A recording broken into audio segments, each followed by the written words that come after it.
من يهده الله فلا مضل له ومن يضلله فلا هادي له أشهد أن لا إله إلا الله وحده لا شريك له تقريرا به وتوحيدا وأشهد أن محمدا عبده ورسوله أما بعد اللهم لا سهل إلا ما جعلته سهلا وأنت تجعل الحزن إذا شئت سهلا اللهم إنا نسألك حبك وحب من أحبك وحب عمل يقربنا إلى حبك برحمتك يا أرحم الراحمين amin ya rabbal alamin.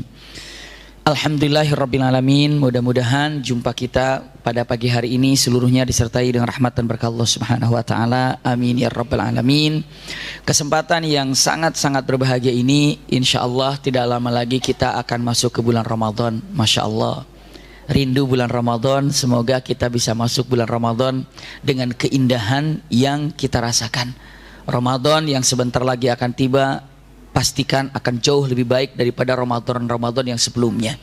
Karena kita harus benar-benar konsentrasi terhadap bulan Ramadan. Iya, insya Allah mungkin di Kamis yang akan datang kita akan persiapan dengan bahasan-bahasan tentang bulan Ramadan. Karena ini sudah bulan apa? Sya'ban. Ya, hanya tinggal 4 minggu lagi kita masuk ke bulan Ramadan diperkirakannya. Iya. Bismillah, kita lanjutkan dulu sekarang ini pelajaran yang kita pelajari hari ini Sirah Nabawiyah.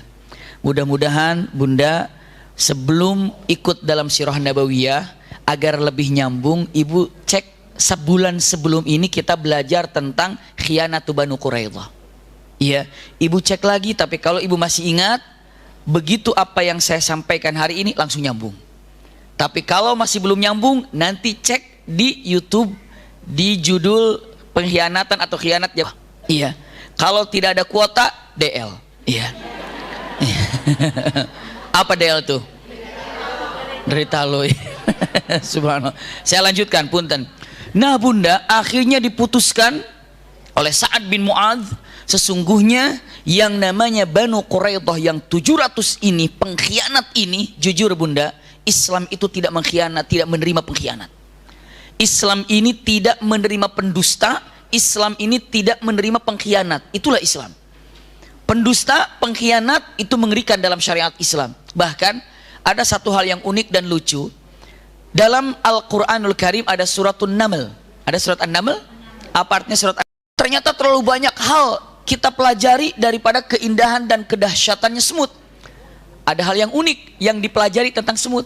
Apa? Ibnu Taimiyah pernah melakukan satu penelitian yang luar biasa. Ibu pernah mendengar nama Ibnu Taimiyah? Ulama besar Syekhul Islam Ibnu Taimiyah yang rasa-rasanya tidak ada hadis satupun yang tidak melekat di dalam akalnya, di dalam hatinya, tentang apapun masalahnya ada di sini hadisnya. Masya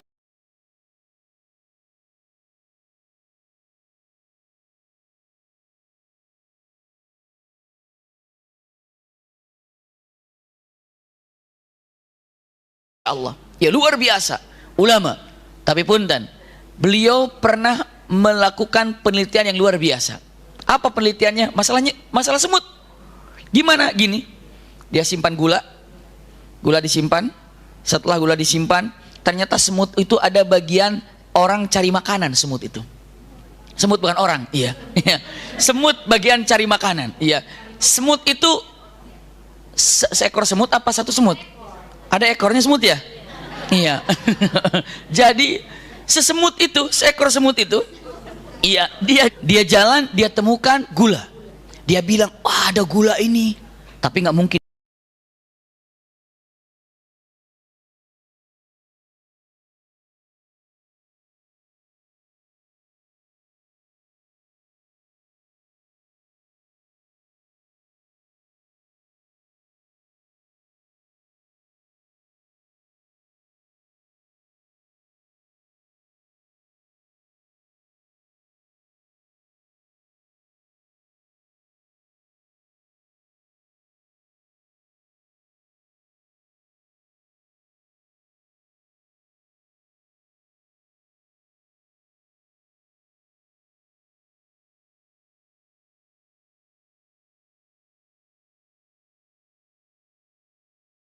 Satu datang, setelah itu dia bawa temannya, nggak cukup, dia balik lagi bawa temannya lebih banyak. Dia akan berpikir, ini kira-kira untuk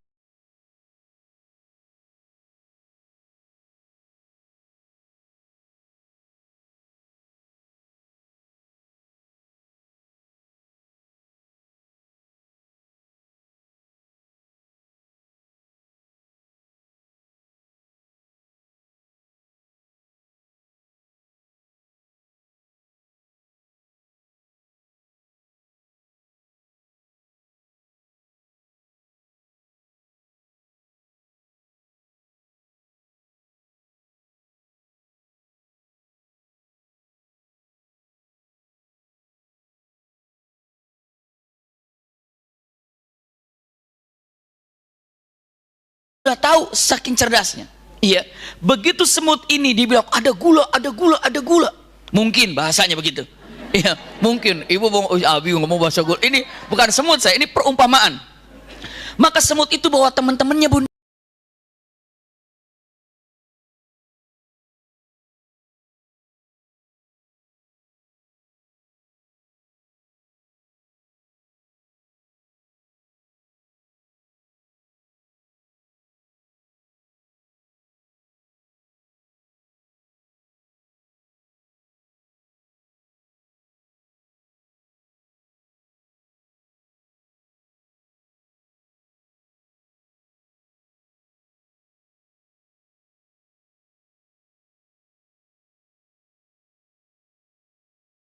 Bilang ada, kamu bilang ada. Lalu kata semut yang tadi mungkin tadi ada di sini. Dicap bohong nggak kira-kira tuh sama teman-temannya. Akhirnya balik lagi, disimpan lagi gulanya. Satu orang tuh penasaran, perasaan tadi ada, balik lagi, ada ternyata. Dia balik lagi ke temannya, temannya datang lagi, ternyata nggak ada lagi. Yang satu itu diserang habis-habisan sama grupnya itu. Kenapa? Karena kalian telah berdusta. Semut aja tidak menerima dalam lingkungannya pendusta. Semut saja. Ibnu Taimiyah dengan mengatakan semut saja tidak menerima sekelompok semut apabila di situ ada pendusta ataupun ada yang tidak menepati ucapannya. Subhanallah. Jadi seakan-akan dia itu berdusta, maka semuanya menyerangnya dan dikucilkannya, ditinggalkannya. Itu seekor semut saja tidak menerima di lingkungannya pendusta, tidak menerima punten di lingkungannya pengkhianat. Kira-kira kalau kita jadi semut semuanya, kayaknya kita udah ditinggalkan semua. Kenapa? Berapa kali kita dusta? Berapa kali kita bohong? Mungkin. Jadi semut aja tidak menerima tentang masalah apa? Dusta di sekelilingnya. Islam tidak menerima yang namanya pengkhianat. Bayangkan, dahsyatnya khianatnya Banu Quraidah kepada Rasulullah SAW. Dicek lagi di pelajaran terdahulu. Yang jelas perkataan dari siapa? Sa'ad bin Mu'adz dengan mengatakan kata-katanya, apa yang diucapkan? Ya Sa'ad, apa yang akan kau berikan hukuman kepada Banu Quraidah yang mengkhianati Rasulullah, mengkhianati pasukan Islam? Jawaban daripada Sa'ad bin Mu'adz dengan mengatakan kata fa inni ahkumu fihim, saya ulangi ya, bi antusban nisa wad darari wa qatlur rijal kulluhum. Itu kata-katanya. Bagi hukuman yang aku berikan kepada mereka, ya, untuk apa? Untuk dijadikan wanita-wanita ini tawanan dalam Islam. Tapi tawanan dalam Islam itu bukan berarti tawanan terhina, terhormat. Iya, Islam itu untuk tawanan aja diikat aja tidak boleh. Rasulullah katakan lepaskan, Rasulullah tidak suka. Tapi diperlakukan seperti hal yang indah. Nanti kita lihat ada beberapa kisah. Setelah itu kita akan lihat beberapa hal tawanan yang disimpan oleh Rasulullah di mana? Di samping masjid. Nanti kita bahas sebentar lagi. Iya. Namun kita lihat dulu ini. Lalu apa? Lalu anak-anaknya yang belum dewasa, yang belum balik, dibesarkan dengan cinta dan kasih sayang. Lalu para pengkhianat laki-lakinya itu yang telah mengkhianati, makanya apa? Al-qatl, bunuh semuanya. Kulluhum, semuanya. Begitu Sa'ad bin Mu'adz memberikan instruksi dan memberikan keputusan seperti itu, langsung disambut oleh Rasulullah dengan ucapan Allahu Akbar. Kata Rasulullah, Allahu Akbar, laqad hakamta bihukmillah min fawqi sab'i samawat. Anda telah memberikan hukum yang indah sesuai dengan apa yang diinginkan oleh Allah dan sesuai dengan apa yang diinginkan dari langit. Kenapa? Hukuman yang tepat bagi pengkhianat. Masya Allah. Maka saat itu mulailah Rasulullah memerintahkan bikin parit. Setelah itu 10-10 dipanggil, selesaikan. 10 panggil, sembelih. 10 panggil, sembelih. Subhanallah, pengkhianat. Apakah semuanya? Oh, sebentar. Kita lihat. Kalau ada saat itu ternyata taubat dan Islam, diterima apa enggak? Terima. Cuman namanya Yahudi seperti itu dengan mengatakan, aku akan berada dalam keyakinanku untuk membela apa yang aku yakini, membela kehormatanku agar cucuku dan punten keturunanku melihat aku gimana keberaniannya aku. Nggak ada yang berani tobat, nggak ada yang mau, semuanya pada terbuka semua, silakan mau disembelih. Subhanallah. Contoh, ada Zubair ibnu Ta'bah. Zubair ibnu Ta'bah ini adalah salah satu pimpinan daripada Yahudi. Siapa namanya bunda? Zubair ibnu Ta'bah. Silakan. Ya, Zubair ibnu Ta'bah ini dulu pernah berbuat baik kepada seorang Ansor, yang sekarang seorang Ansor ini menjadi seorang mukmin. Iya, begitu Zubair ibnu Ta'bah sedang berjalan mau disembelih, seorang Ansor berteriak, ah, itu kan Zubair ibnu Ta'bah, Zubair ibnu Ta'bah, kata laki-laki Ansor. Dia berlari ke hadapan Rasulullah. Assalamualaikum ya Rasulullah. Waalaikumsalam. Ada apa fulan? Ya Rasulullah, itu Zubair ibnu Ta'bah akan disembelih. Iya. Ya Rasulullah, dia telah berbuat baik kepadaku. Kenapa? Karena dia telah membebaskan aku dari kesulitan pada waktu itu. Ada yang menyatakan awalnya laki-laki ini punya hutang kepada Zubair ibnu Ta'bah dan tidak sanggup bayar, lalu Zubair ibnu Ta'bah mengatakan, aku bebaskan hutangmu. Ada yang menyatakan dulu Zubair ibnu Ta'bah ini punten istilahnya apa, dalam satu peperangan maka yang namanya Ansor ini jadi tawanannya, jadi budaknya, jadi tawanannya. Lalu kata Zubair ibnu Ta'bah mengatakan, aku bebaskan kamu, aku bebaskan kamu. Ya Rasulullah, dia ini Zubair ibnu Ta'bah telah meringankan beban saya. Dia Zubair ibnu Ta'bah, mana dia ini telah menjadikan saya seperti ini, bebas. Lalu saya mohon padamu ya Rasulullah, izinkan saya untuk membalas kebaikannya. Kata siapa ini? Salah seorang Ansor. Rasulullah katakan, innahu lak, Zubair ibnu Ta'bah berada dalam kekuasaan kamu. Aku serahkan kepadamu Zubair ibnu Ta'bah, silahkan kamu bebaskan. Masya Allah, luar biasa. Datang Zubair ibnu Ta'bah, masih ingat aku? Kata Zubair ibnu Ta'bah, siapa kamu? Aku yang kau bebaskan dulu. Oh iya, kamu benar. Kau yang aku bebaskan dulu. Bagaimana kabarmu? Baik. Mau kemana? Aku mau disembelih. Lalu kata orang Ansor ini, tenang Zubair, aku sudah bilang sama Rasulullah, engkau bebas. Karena aku yang meminta, engkau telah berbuat baik kepadaku, maka aku ingin membalas kebaikanmu, dan Rasulullah mengizinkannya. Bebas kamu Zubair. Zubair, aku bebas. Kamu bebas Zubair. Tapi percuma aku bebas, istriku tetap jadi tawanan. Anakku juga tetap diambil oleh orang-orang Madinah. Kecuali aku senang dan bahagia bebas apabila istriku dan anak-anak diserahkan kepada aku. Tenang, balik lagi. Ya Rasulullah, bagaimana kalau Zubair ibnu Ta'bah ini bukan hanya sekedar Zubair ibnu Ta'bah dibebaskan, tapi aku ingin membebaskan istrinya. Aku ingin membebaskan anak-anaknya. Kata Rasulullah, innahum lak, untukmu semuanya. Hebat nggak Rasulullah ini? Innahum lak, ini semua untukmu. Lari lagi. Zubair, anakmu, istrimu, bebas semuanya. Senang sekali. Wah, syukur kalau gitu. Tapi percuma. Kenapa? Hartaku bagaimana? Rumahku bagaimana? Hartaku bagaimana? Datang lagi. Ya Rasulullah, hartanya innahu lak, untukmu. Bagaimana coba Rasulullah? Zubair bebas, ibnu Ta'bah, istrinya bebaskan, anaknya bebaskan, hartanya balikin. Datang Zubair ibnu Ta'bah, hartamu juga untukmu diambil. Woi, syukur kalau gitu. Istriku, anakku, hartaku sempurna untukku. Iya, ambil semuanya. Dengan bahagia, dengan senang. Dia tanya, bagaimana nasibnya tentang Huyai bin Akhtab dan Ka'ab bin Sa'ad? Ka'ab ibn Asad, punten. Ka'ab ibn Asad itu adalah temannya dia dalam pimpinan keyahudian. Ka'ab ibn Asad dan Huyai bin Akhtab, pimpinan Yahudi. Dia tanya, aku bebas, kalau Ka'ab bin Asad bagaimana? Oh, kalau Ka'ab bin Asad udah disembelih. Kalau Huyai bagaimana? Huyai juga udah disembelih. Iya, kalau gitu aku ingin ikut mereka ke surga, aku disembelih aja. Padahal sudah bagaimana kemurahannya? Tinggalkan istrinya, tinggalkan hartanya, berangkat. Kemana kamu? Aku ingin ikut ke surga. Sama siapa? Huyai bin Akhtab sama Ka'ab bin Asad. Umar bin Khattab melirik, kata Umar, kadzdzaba aduwallah bal yashabukum ilan nar. Justru dua orang itu akan menarik kamu ke dalam neraka.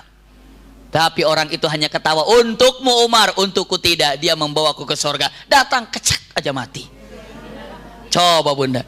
Jadi jangan sampai dengan mengatakan kata-katanya bunda, ketika di dalam 700 penyembelihan ini tidak ada rahmah, tidak ada kasih sayang. Tidak. Ada orang yang ingin membalas kebaikannya, dan ini hanya beberapa kisah contoh saja. Ya Rasulullah, dia telah membebaskan aku dari kesulitan. Bagaimana caranya? Aku ingin membalas kebaikannya. Ambil. Tapi istrinya bagaimana? Bebaskan. Anaknya bagaimana? Bebaskan. Hartanya bagaimana? Bebaskan. Tapi dia kekeh ingin ikut bersama pimpinannya. Itulah yang namanya siapa? Itulah orang-orang Yahudi gitu. Zubair bin Thawbah. Bisa dipahami ya? Selanjutnya ada lagi satu. Seorang laki-laki namanya Rufa'ah al-Quradi, ya, karena Bani Quraidah.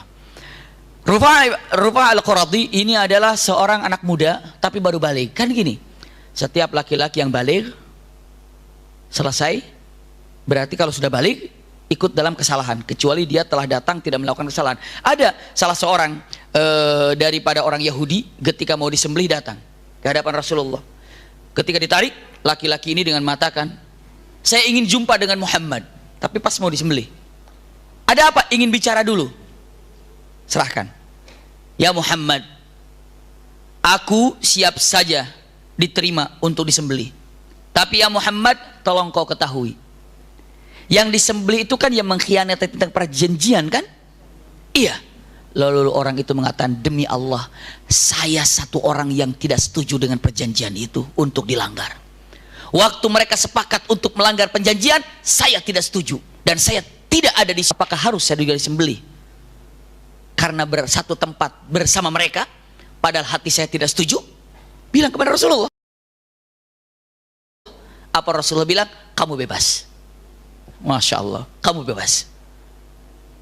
Luar biasa. Rasul percaya aja. Ya, Jibril kasih tahu. Benar, dia nggak bohong.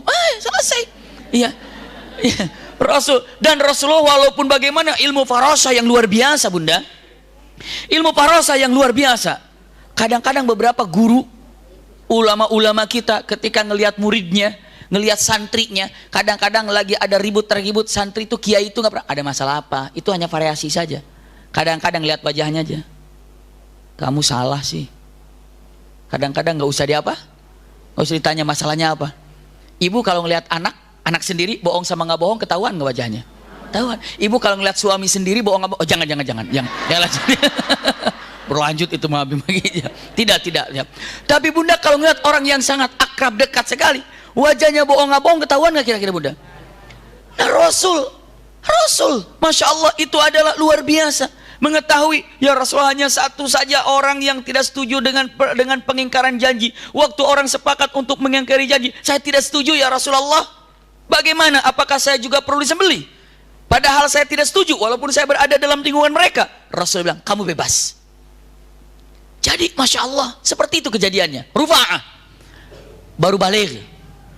Jadi orang tanda balik itu kalau sudah kelihatan kumisnya walaupun tipis-tipis itu balik. Iya. Maka orang ini baru balik, kelihatan ini masih lembut-lembut. Dia nangis mau disembelih, nangis dia mau disembelih, nangis dia. Terus ngelihat seorang wanita, ibu-ibu yang ada di Ansor, dia bilang mengatakan, ya Ummah, teriak, Bu, janji deh usolli, inna jautu usolli. Sambil ngelihat kepada wanita, ibu, asal teriak aja, siapa aja paling yang kasihan kan? Bu, janji deh kalau aku selamat aku mau sholat. Melihat asfaq ala qalbihum, perempuan ini merasa terenyuh hatinya. Lari ke hadapan Rasulullah. Assalamualaikum ya Rasulullah. Waalaikumsalam. Ada anak yang masih baru balik ya Rasulullah. Disembelih juga kalau sudah balik. Tapi dia janji, kapan? Katanya mau sholat. Izinkan aku mengurusnya ya Rasul. Innahulak. Ambil. Mau berjalan. Hei nak, sini nak, sini nak. Ditarik. Para sahabat mengatakan, ini enggak, saya sudah izin sama Rasulullah untuk mengambilnya. Lalu dikatakan, dilepaskan. Anak baru balik itu. Lalu mengatakan, kenapa Bu? Kamu bebas, tapi kamu janjikan mau sholat. Iya. Coba nak syahadat asyhadu alla ilaha illallah, asyhadu anna muhammadar rasul. Bagus kalau gitu, ini kamu gabung dengan anak-anakku. Maka Rufa'ah menjadi salah satu qari terbaik di kota Madinah. Masya Allah. Iya. Dan Rufa'ah ini adalah kalau dia bersumpah, dia mengatakan wallahi alladzi najjani bi bani Quraidah. Demi Allah yang telah menyelamatkan aku daripada Banu Quraidah. Itu adalah sumpahnya siapa? Rufa'ah. Rufa'ah Al-Quradi menjadi orang qari terbaik di kota Madinah. Kenapa? Wanita itu yang membesarkannya, wanita itu membiayainya. Kenapa? Isfaq, kasihan dalam hatinya ketika laki-laki itu bersumpah untuk sholat. Nah, itu dia. Jadi kalau mengatakan, apakah yang 700 itu main hajar saja tanpa ada cinta dan kasih sayang? Tidak. Rasulullah penuh dengan cinta dan kasih sayang. Menerima siapa yang membalas kebaikan. Karena namanya Islam itu sangat membalas kebaikan siapapun yang pernah berbuat baik. Tanpa harus lihat siapa dan bagaimana. Tapi apa? Dia berbuat baik, perbaiki. Waktu dalam keadaan perang kan Rasulullah ketika perang Uhud. Rasulullah bilang, nasihatnya.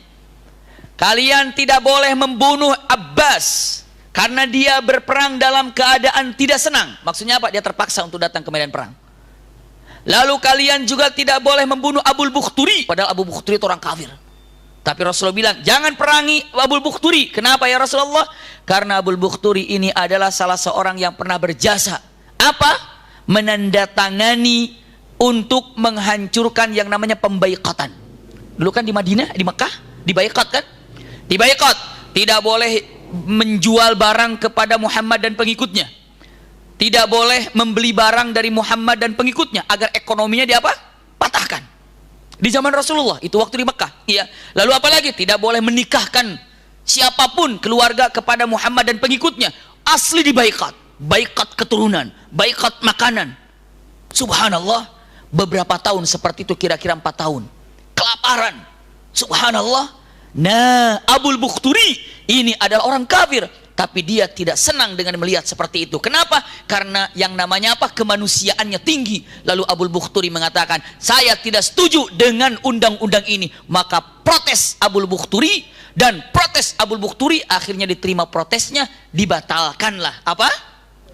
Pembaikatan ini. Rasulullah masih mengingat jasanya siapa? Abul Bukhturi.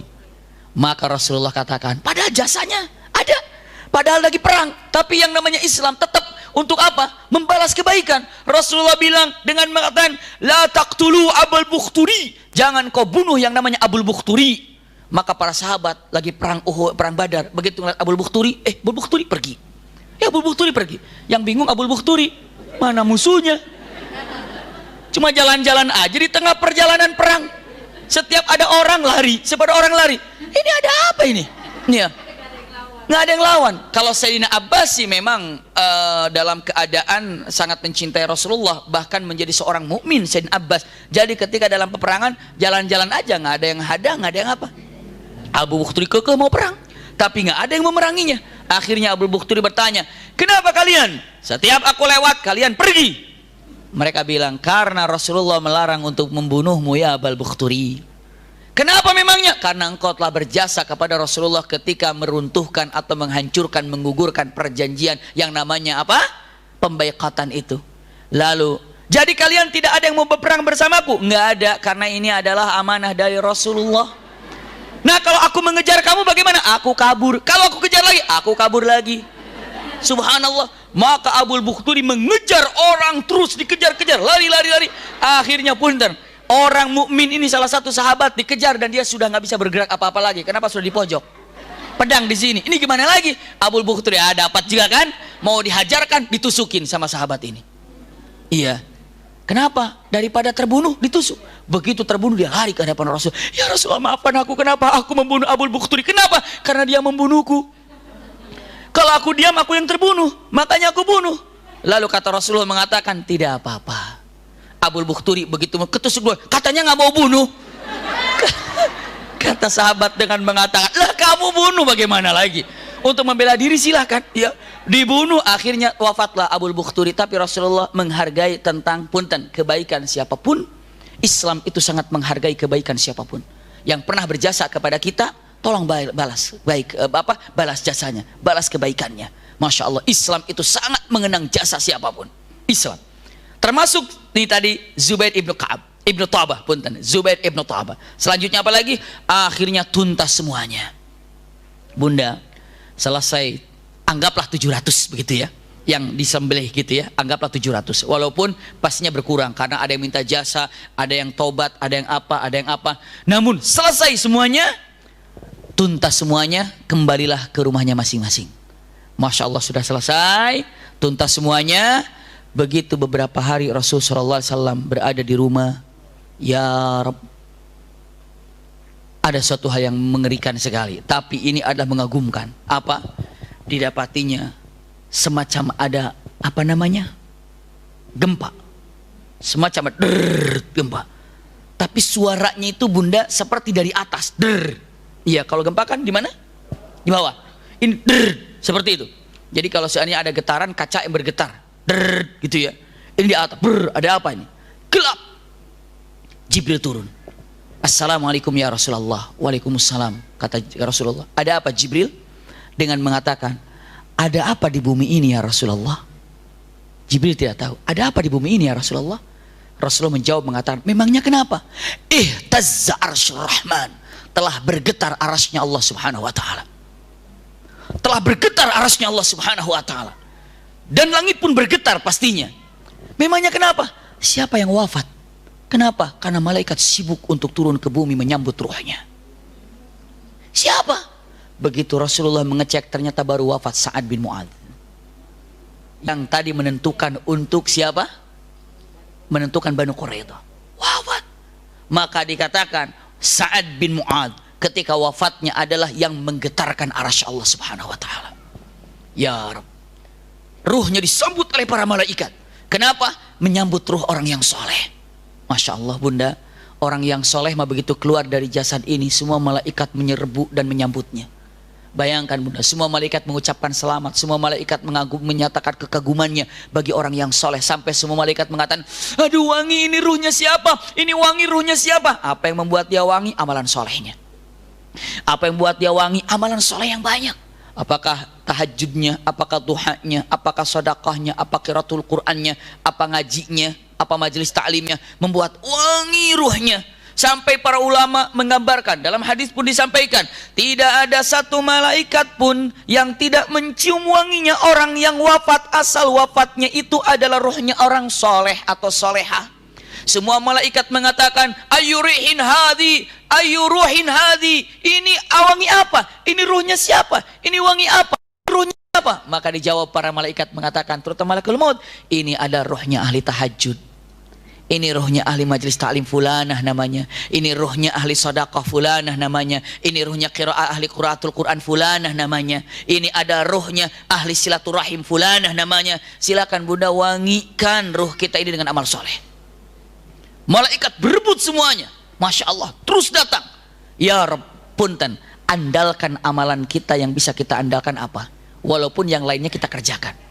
Ya Rabb, kalau saya ingin menjadi ahli sorga mengandalkan tahajud kayaknya nggak bisa. Saya akan menjadikan saya ahli sorga mewangikan tubuh ini dengan zikir. Silakan. Saya zikir kadang lalai, saya ingin mewangikan tubuh saya dengan qiraatul Quran. Silakan. Saya akan wangikan tubuh saya ini dengan majelis ta'lim. Silakan. Saya akan wangikan tubuh ini. Silakan. Bunda sudah punya andalan apa? Amalan yang ibu bisa apa? Bisa banggakan untuk di akhirat. Apa coba Bunda? Masya Allah. Dan kalau bisa amalannya itu bukan hanya sekadar Bunda saat hidup, tapi setelah wafat pun Bunda bereskan. Iya.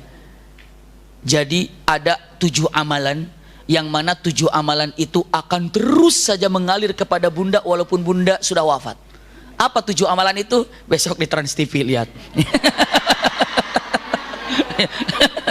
Subuh. Iya. Mau siap menulis. Nanti ini dulu.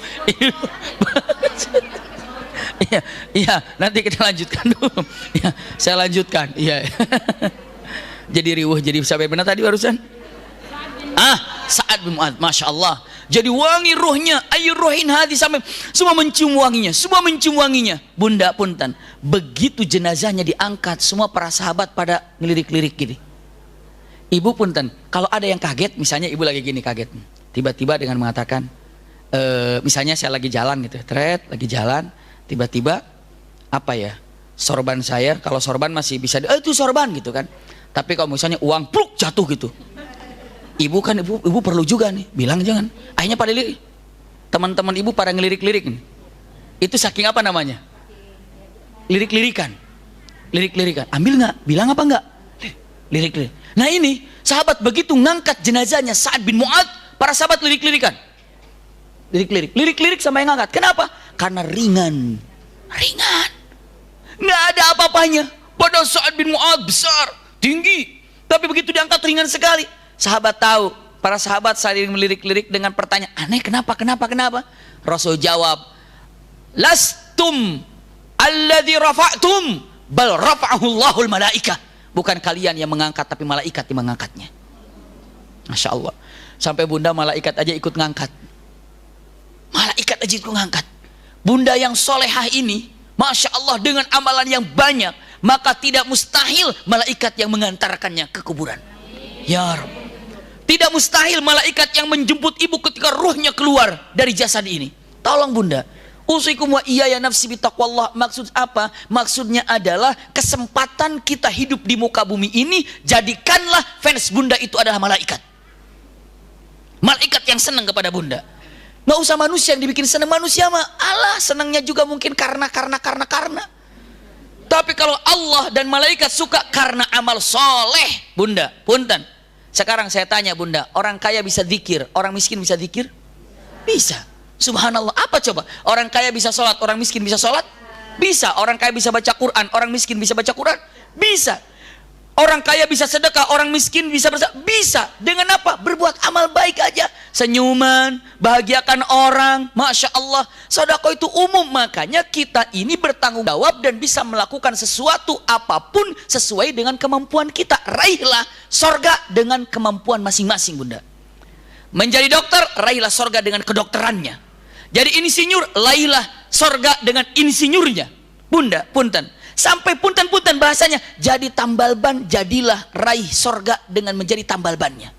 Semua bisa menjadikan ahli sorga dengan faknya masing-masing. Kullu ya'mal ala syakilati. Semuanya sibuk, semuanya melakukan aktivitas sesuai dengan kemampuannya. Iya, skill, tahu skill? Skillnya masing-masing. Iya, kalau misalnya seorang pimpinan, jadilah dirinya menjadi ahli sorga karena derajat kepemimpinannya. Seorang petani, jadilah dia meraih sorga dengan kepetaniannya. Dia ini sebagai insinyur, raihlah sorga dengan keinsinyurannya. Bunda, jadilah seorang ahli sorga karena kewanitaannya. Masya Allah. Laki-laki, jadilah sorga dengan kelaki-lakiannya. Saya ingin jadi perempuan yang benar, maka saya jadikan sorga ini dengan apa? Dengan keperempuanan yang saya miliki. Rambut saya akan saya jadikan jembatan sorga. Masya Allah. Suara saya akan saya jadikan untuk lembutnya ke sorga. Masya Allah. Anak-anak saya, pokoknya semuanya bunda jadikan fasilitas menuju sorga. Jadi, siapa tahu begitu nanti bunda wafat, Masya Allah, malaikat menjemputnya, malaikat mengambilnya, malaikat mengantarkan ke langit, malaikat turun ke bumi lagi, mengantarkan kita ke alam barzah. Semua diikuti, diiringi oleh malaikat. Masya Allah. Ribuan malaikat, jutaan malaikat yang mengikuti bunda. Terserah sekarang ini kira-kira ibu apa yang telah membuat Allah dan malaikat bangga kepada bunda. Apanya? Ya, kayaknya bangga karena saya jago tidur. Enggak, itu mah. Iya. Karena bangga saya. Coba apa yang dibanggakannya? Biar malaikat bangga gitu sama kita. Apa? Nah itu dia.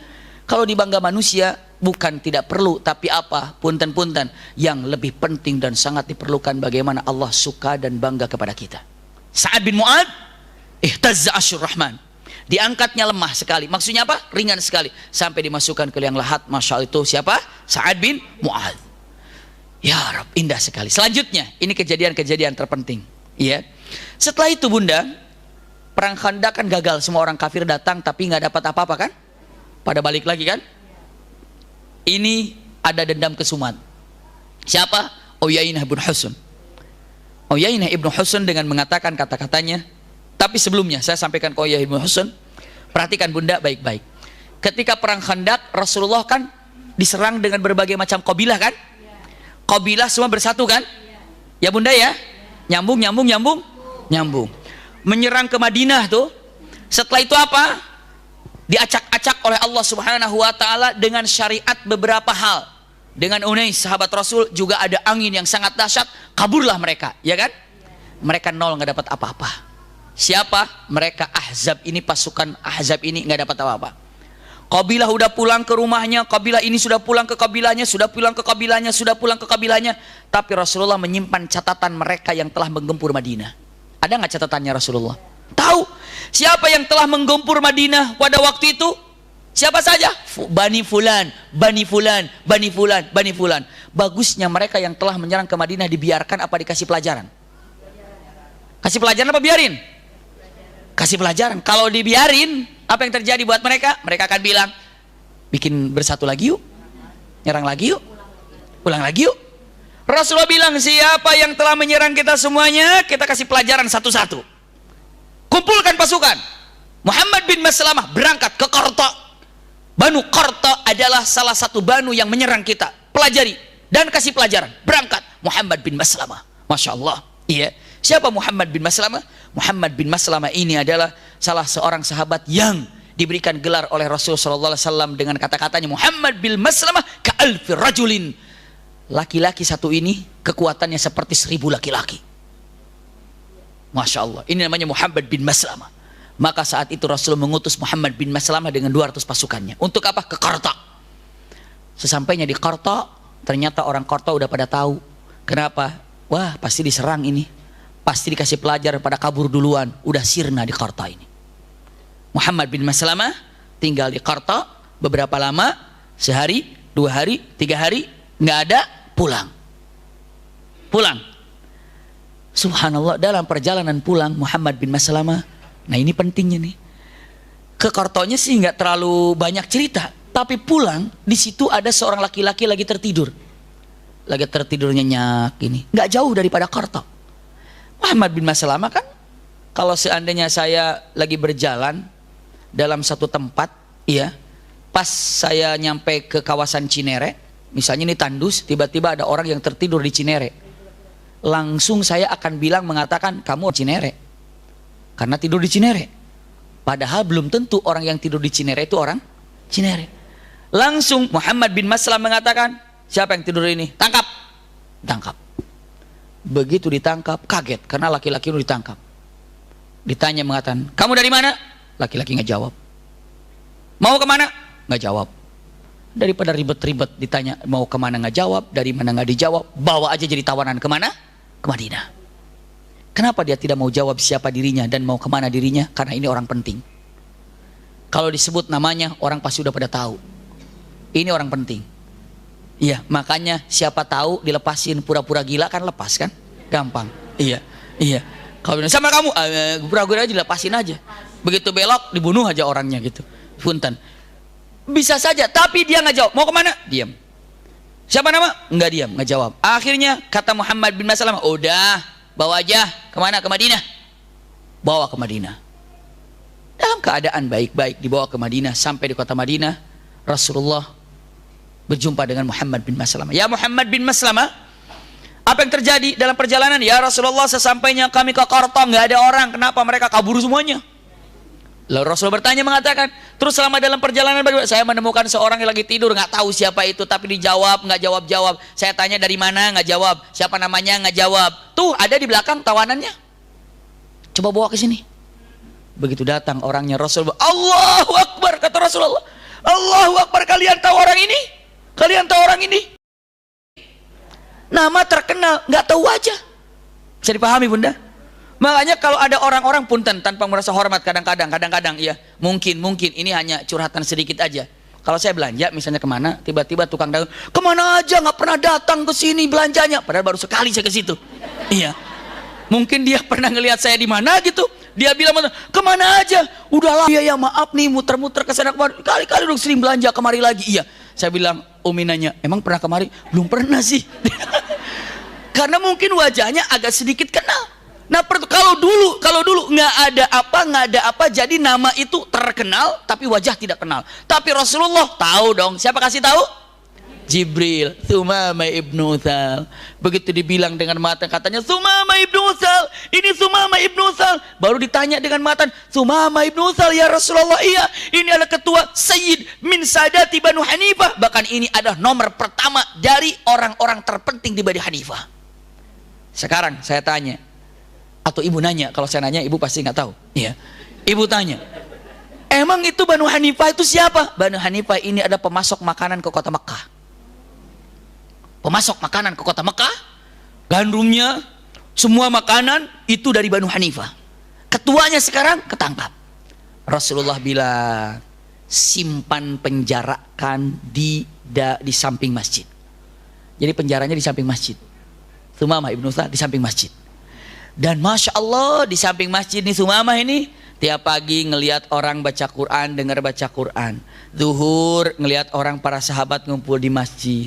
Punten bunda, kalau kira-kira orang ngelihat, ibu punten, pemandangan ibu duduk 1 jam di masjid ngelihat orang-orang di masjid, sama ibu duduk di pasar ngelihat orang di pasar, beda nggak hawanya? Auranya beda ya? Enakan di mana bunda? Di pasar. Oh, astagfirullah. Di masjid beda auranya bunda. Apalagi namanya di masjid. Kalau jumpa di pasar teman sama teman gimana? Tapi kalau di masjid jumpa dengan teman-teman bagaimana di masjid? Maka Sumamah ibnu Utsal dipenjarakan di samping masjid. Untuk apa? Dilihat situasi tentang keadaan Islam seperti apa. Rasulullah tidak berdakwah, ini Islam itu begini, Islam itu tidak begitu. Rasulullah duduk di sini, Anda lihat Islam. Masya Allah. Itulah dakwahnya Rasulullah SAW, diantaranya demikian. Dakwah Rasulullah itu ketika Sumamah, Islam itu ya, Sumamah, Allah itu ya, enggak. Penjarakan di samping masjid. Kenapa? Biar mereka melihat bagaimana keadaan para sahabat di masjid. Dan biar mereka mendengar ayat-ayat yang dibaca ketika di masjid. Sumamah duduk di masjid atau di samping masjid penjara. Ngelihat yang ke masjid, orang di masjid, ngobrolnya, kelakuannya, perilakunya. Sumamah orang cerdas berpikir. Dan tiap pagi Rasulullah datang ke Sumamah. Kata Rasulullah, bagaimana kaifa haluka ya Sumamah? Bagaimana kabarmu ya Sumamah? Baik, kata Sumamah mengatakan 3 atau 4 kalimat. Pertama, bi khairin ya Muhammad. Aku baik ya Muhammad. Ya Muhammad, kata-katanya. In qatalt, kalimatnya. In taqtul dzudan wa in ta'fu an syakir. Subhanallah. Lalu keempatnya mengatakan kata-katanya, kalimatnya, wa in turidu malan fatlub masya. Kalimat 4 yang diucapkan. Kata Rasul bertanya, bagaimana kabarmu Sumamah? Sumamah jawabannya, baik. Tapi ada tapinya. In taqtul dzudan. Kalau engkau membunuh aku, maka di belakangku ada 100.000 pasukan yang siap menyerangmu. Karena aku ini adalah pimpinan Banu Hanifah. Ya, kalau seandainya ada yang membunuh aku, maka darahku ini akan banyak yang membalasnya. Hati-hati kalau kamu bunuh aku. Bisa dipahami nggak ya? En taktul dzudam. Kalau engkau membunuh, engkau telah membunuh orang yang banyak darahnya. Maksudnya apa? Banyak yang dendam. Wa in ta'fu, jika engkau memaafkan aku, ta'fu an syakir, aku adalah orang yang pandai membalas kebaikan. Wa in tatlubu malan, apabila engkau menginginkan harta, fatlub masya, engkau minta apa saja aku kasih. 3, coba lihat, bayangkan. Keempat, kalimatnya, aku baik Muhammad, aku baik saja. Tapi jika engkau membunuh aku, di belakangku banyak pedang yang akan siap membalas kematianku. Tapi jika engkau maafkan aku adalah orang yang pandai mengucapkan terima kasih. Tapi jika engkau tetap keingin harta, minta sebanyak-banyaknya, karena hartaku tidak akan pernah habis. Siapa yang tidak kenal dengan Banu Hanifah? Kekayaan yang berlimpah. Rasulullah hanya bilang, oh terima kasih, ditinggalkan sama Rasulullah. Besok pasti datang lagi, tanya lagi, bagaimana kabarmu? Jawabannya sama, dengan mengatakan bi khair, in ta'fu dam. Jawabannya, wa in ta'fu an syakir, wa in taqtul dam, wa in ta'fu an syakir, wa in tatlu malan utlub masya. Rasulullah hanya bilang, terima kasih, belok lagi. Tapi Rasulullah sambil melihat situasi dan keadaannya. Hari ketiga Rasulullah tanya lagi, bagaimana kabarmu? Jawabannya sama. Begitu Rasulullah gitu, itu jawabanmu Sumamah? Iya, saya akan putuskan untukmu. Sumamah diam. Lalu kata Rasulullah dengan kata-katanya, engkau aku bebaskan. Subhanallah. Bunuh Rasulullah? Tidak. Subhanallah. Lalu apa? Rasulullah minta harta? Tidak. Lalu dengan mata Rasulullah memaafkan? Memaafkan. Wa in ta'fu ta'fuan syakir. Kalau engkau memaafkan aku, maka aku adalah orang yang pandai mengucapkan terima kasih. Rasul ambil yang kedua dengan mengatakan, aku kamu bebaskan. Begitu dibilang, kamu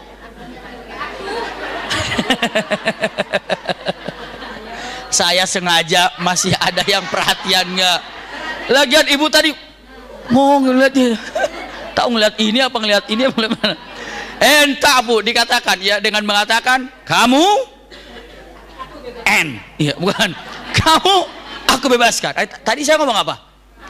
Aku bebaskan kamu gitu tadi. Pengen begitu ceritanya ya.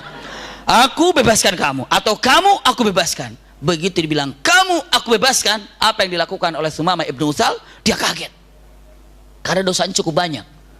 Karena waktu perang Khandak, Bunda, Sumamah ibnu Utsal yang memasok makanan untuk pasukan Khandak ini. Orang kafir dipasok makanannya Bani Hanifah. Pemasok makanan penting nggak kira-kira? Penting. Ini adalah orangnya di depan sekarang. Tiba-tiba Rasul mengatakan kamu bebas.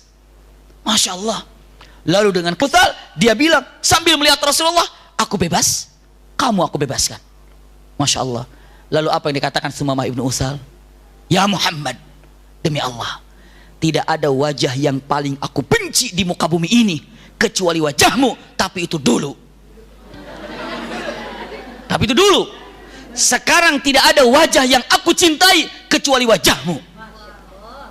Tidak ada tempat yang aku paling benci kecuali Madinah. Tapi itu dulu. Tapi sekarang tidak ada tempat yang paling aku cintai kecuali Madinah. Muhammad, hari ini aku ucapkan asyhadu an la ilaha illallah wa asyhadu annaka Muhammadan abduhu wa rasuluh. Senyum Rasulullah. Tuh. Sekarang ini Bunda lagi musim-musimnya untuk dakwah itu dengan akhlak. Bisa jadi bicaranya mau bagus, qala Allah, qala Rasul, akhlaknya acak-acakan, bisa jadi. Bisa jadi, waduh, bajunya mau pagudet, semuanya. Oh, tapi akhlaknya, tapi akhlaknya tidak. Nah sekarang bisa jadi sekarang ini pakaiannya mencerminkan, Qurannya, bacaannya, ayatnya, akhlaknya tidak. Islam yang sangat luar biasa itu mencerminkan di dalam dakwah dengan akhlak. Walau kunta faddan ghalidhal qalbi lan faddu min haulik. Muhammad, kalau seandainya akhlakmu ini tidak baik, tidak lembut, orang akan berlari dari kiri kananmu. Jauh. Kenapa? Orang merapat sama Rasulullah, akhlaknya bagus, menyenangkan, menyejukkan dan membaikan. Bunda, kalau punya akhlak saja orang jadi senang. Subhanallah, akhlak, Masya Allah. Akhlak kepada Allah seperti apa? Akhlak kepada manusia seperti apa? Ini dia. Maka Islam, dia katakan matanya, ya Rasulullah, saya mau ke Mekah. Memang tadinya saya niat ke Mekah, mau umrah. Apakah saya umrah? Umrah. Niat kamu mau umrah. Kalau gitu saya umrah, baik. Dan saya akan tetap talbiyah secara talbiyah Islam. Berangkatlah. Kemana? Ke Mekah. Lihat Bunda, lihat apa yang terjadi. Tiba di Mekah, Sumamah ibnu Utsal talbiyahnya talbiyah Islam. Labbaik Allahumma labbaik, labbaik la syarika lak, labbaik innal hamda wan ni'mata lak wal mulk la syarika lak. Di situ. Stop di situ. Labbaik Allahumma labbaik, karena pada waktu itu yang namanya talbiyah ada talbiyah syirik. La syarika lak illa syarikan huwa lak tamliku huwa ma malak. Itu adalah talbiyah syirik. Tapi Sumamah stop di situ. Semua orang-orang kafir Quraisy melihat, Sumamah, kenapa sampai di situ talbiyahnya? Sumamah menjawab mengatakan, aku mengesahkan Allah subhanahu wa ta'ala. La ilaha illallah Muhammadur Rasul. Ditangkap Sumamah, dimasukkan ke dalam penjara. Di Mekah dimasukkan penjara. Begitu masuk penjara, Sumamah kirim surat. Kemana? Ke Banu Hanifah. Stop makanan.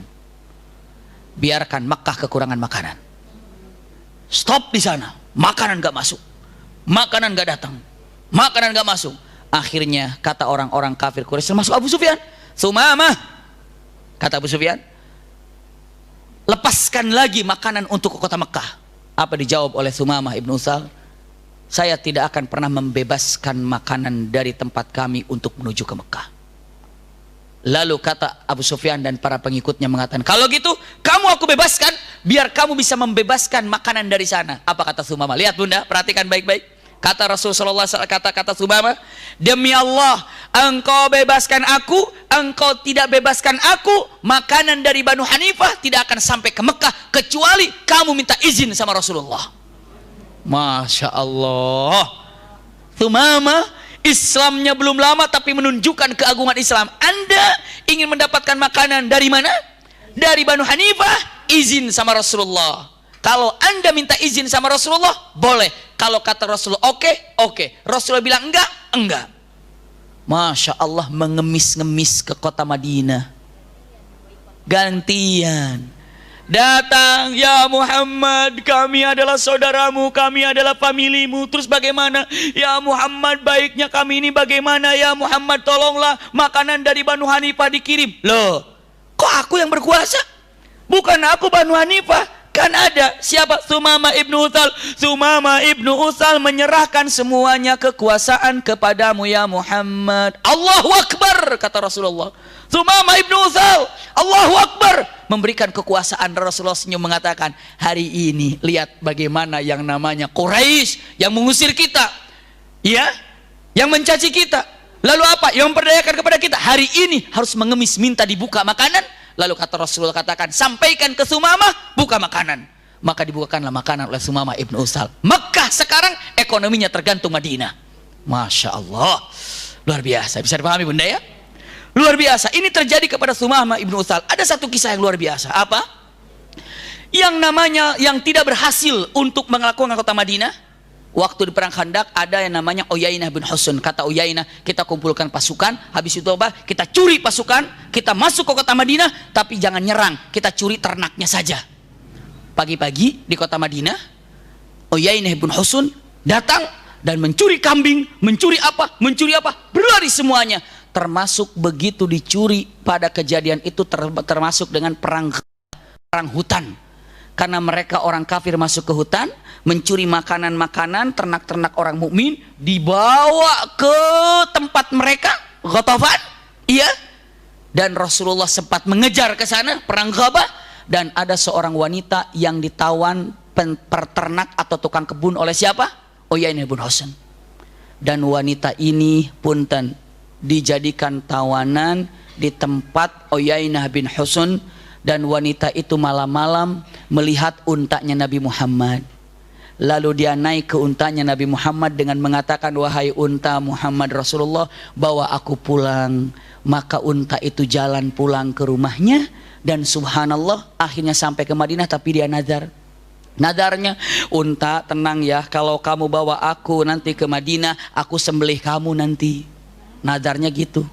Begitu sampai ke Madinah, senang perempuan itu. Lalu Rasulullah mengatakan, kamu selamat, aku selamat. Alhamdulillah, bersama siapa? Khuswa, dengan untamu ya Rasulullah. Alhamdulillah, tapi aku nadar. Nadar bagaimana? Aku ingin menyembelih unta ini. Rasulullah saja, jadi kamu nadar untuk menyembelih untaku. Kalau untaku bisa menyelamatkanmu, iya. Apa jawaban Rasulullah? Jawaban Rasulullah mengatakan, bulan depan jawabnya. Kita lanjutkan sedikit, saya gambarkan. Rasulullah menjawab karena penting, la nadhara fima la yamlik. Jangan nazar kalau kamu sesuatu yang tidak dimiliki. Iya, ini jawabannya. Tapi nanti lebih jelasnya. Jadi kesempatan datang, jika bertemu dengan sirah nabawiyah lagi, kita akan terangkan perang Ghabah. Perang apa? Perang Ghabah, perang hutan. Perang hutan, ingat itu ya. Perang hutan. Uyainah bin Husn, perang hutan.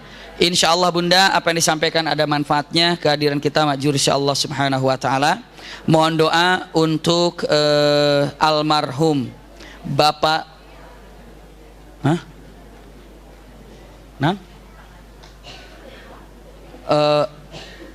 untuk Bapak Yulias bin Rafah, ya, Ban Kafah ini, yang wafat tanggal 12 April 2018 di Padang Panjang, Sumbar. Semoga yang wafat diberikan oleh Allah subhanahu wa ta'ala, almarhum ini diangkat derajatnya, ditempatkan di tempat yang baik, di tempat yang sangat bahagia buat dirinya di akhirat bersama orang-orang solehin, muttaqin, abidin. Juga kemarin ada siapa boleh dibilang mah saya sifatnya kakak juga wafat. Siapa tuh namanya, Bu Yani, Teh Yani di mana di Bandung juga wafat. Semoga Allah terima iman Islamnya juga. Iya, itu adalah istilahnya orang yang cukup dekat dengan kami juga, keluarga besar dari kami juga wafat. Semoga Allah angkat derajatnya. Juga yang sakit semoga diberikan kesehatan oleh Allah Subhanahu wa taala semuanya. Anak-anak kita yang UN berhasil, sukses nilainya, hasilnya baik, UN-nya mah udah hasilnya baik semuanya dan bisa terlaksana. Yang mau melanjutkan kuliah kemana, mendapatkan kuliah dengan baik, berkah dari Allah Subhanahu wa taala diberikan kepada keluarga kita, amin ya rabbal alamin. Semoga semuanya dihasilkan dengan apa yang kita inginkan, cita-cita kita. Rabbana taqabbal du'aana, istajib du'aana ya rahmanu ya rahim. Rabbana atina fid dunya hasanah wa fil akhirati hasanah wa qina adzabannar. Subhana rabbika rabbil izzati amma yasifun wa salamun alal mursalin walhamdulillahi rabbil alamin. Amin ya rabbal alamin. Informasi insyaallah sop duren buka hari Senin. Hari Senin udah mulai buka insyaallah.